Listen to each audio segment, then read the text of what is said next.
որ փացած մի տղա կորցրեց իր հայրենիքը, բայց մեծանալով գրեց այնպիսի գրքեր, որոնց մեջ հայրենիքը նորից կենդանացավ։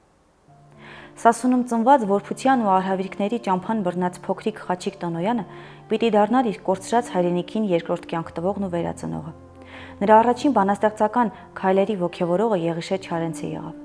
1925 թվականի աշնանային մի օր Պոլիգոնի մանկատան սաներն ու ուսուցիչները փոթորկալի խանդավառությամբ են դիմավորում իրենց այցի եկած Չարենցին։ Մեծ պոետը հուզված ելույթ է ունենում երկրի վերազարթոնքի եւ գրականության խնդիրների մասին, ինչը շարունակ ընդմիջվում է որբերի բուռն ծափահարություններով ու հիացական բացականչություններով։ Հանդիպման վերջում սաների մեջ պոետի համարում ունեցող Խաչիկին բեմ են կանչում եւ ներկայացնում Չարենցին։ Վերջինս պատվիրում է պատանուն արտագրել բանաստեղծություններն առանձին տետրակում եւ ներկայացնել իրեն։ Այսպես սկիզբ է դրվում ամոթխած պատանու եւ մեծ պոետի ջերմ բարեկամությանը։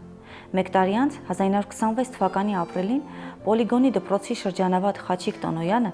վեհերոտ քայլերով առաջին անգամ ներկայանում է Չարենցի հիմնադրած Նոյեմբեր միության հավաքին։ Իր գրական ծածկանման մասին Դաշտենցը թողել է հետևյալ տեղեկությունը. «Երկու ազգանուն եմ ունեցել, մանուկ հասակից կորցրի ոչ միայն ծնողներիս, այլև ազգանունս։ Հիշում էի միայն հորս անունը՝ Տոնո, այդպես էլ գաղթի ճանապարհին ինձ կնքեցին հորս անունով՝ Տոնոյան։ Շատ տարիներ հետո միայն իմացա իսկական ազգանունս՝ Ավետիսյան, իսկ երբ սկսեցի գրել իմ առաջին բանաստեղծությունները, փորձեցի գտնել գրական ծածկանուն։ Դեպքերի բերումով Չարենցը եկել էր Լենինական։ Ծանոթանալով ձեռագիր տետրիս, ինձ ընդունեց Նոյեմբեր միության անդամության թեկնածու։